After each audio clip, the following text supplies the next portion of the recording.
Hey, what's up you guys, it's Dorothy and welcome back to my channel. If you guys are new here, thank you so much for stopping by. I really appreciate all the love and support that everyone has been giving me, especially all 1,300 of my subscribers.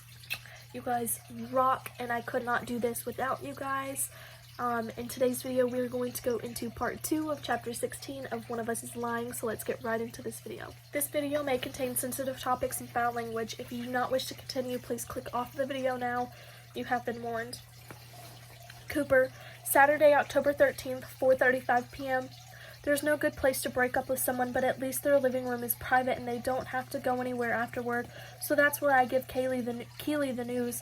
It's not because of what Noni said. It's been coming for a while. Keely's great in a dozen different ways, but not for me, and I can't drag her through all of this knowing that. Keely wants an explanation and I don't have a good one. If it's because of the investigation, I don't care, she says tearfully. I'm behind you no matter what. It's not that, I tell her. It's not only that anyway, and I don't believe a word that awful Tumblr. I know, Keely, I appreciate that, I really do. There's another post this morning crowing about the media coverage.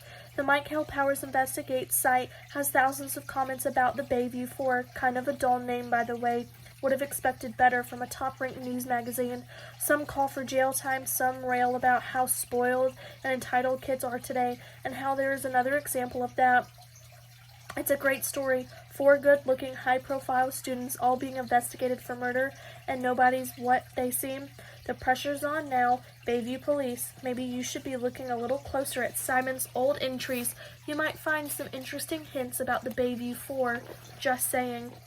The last part made my blood run cold. Simon had never written about me before, but I don't like the implication or the sick, heavy feeling that something else is coming, and soon. Then why are you doing this? Keely has her head in her hands, tears running down her face. She's a pretty crier, nothing red or splotchy about her. She peers at me with swimming dark eyes. Did Vanessa say something? Did what? Vanessa? What would she say? She's being a bitch about me still talking to Addie. She was going to tell you something you shouldn't even care about because it happened before we were dating. She looks at me expectantly and my blank expression seems to make her mad. Or maybe you should care, so you'd care about something related to me. You're so holier than thou about how Jake is acting, Cooper, but at least he has emotions. He's not a robot. It's normal to be jealous when the girl you care about is with someone else. I know. Keely waits a beat before giving a sarcastic little laugh. That's it, huh? You're not even a little bit curious? You're not worried about me or protective of me? You just don't give a shit.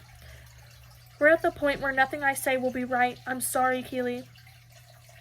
I hooked up with Nate, she says abruptly, eyes locked on mine, and I have to admit this surprised me. At Louise's party, the last night of junior year, Simon was following me around all night, and I was sick of it. Nate showed up, and I figured, what the hell, he's hot, right?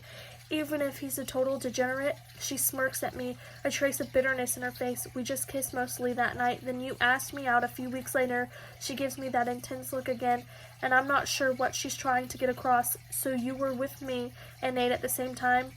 Would that bother you?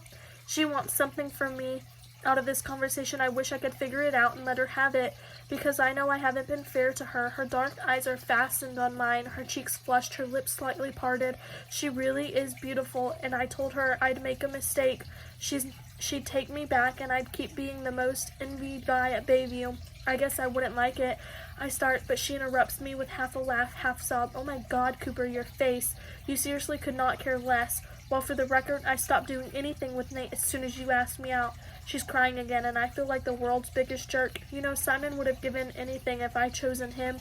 You didn't even know it was a choice. People always pick you, don't they? They always picked me too, until you came along and made me feel invisible. Keely, I never meant... She's not listening to me anymore. You never cared, have you? You just wanted the right accessory for scouting season. That's not fair. It's all a big lie, isn't it, Cooper? Me, your fastball. I've never used steroids, I interrupt suddenly, angrily. Keely gives another strangled laugh. Well, at least you're passionate about something. I'm gonna go. I stand abruptly, adrenaline coursing through me as I stalk out her door before I say something I shouldn't. I got tested after Simon's accusations came to light, and I was clean, and I tested once over the summer as part of an extensive physical that the UCSD Sports Medicine Center did before putting together my training regimen, but that's it. And since plenty of steroids disappear from your system within weeks, I can't escape the taint entirely.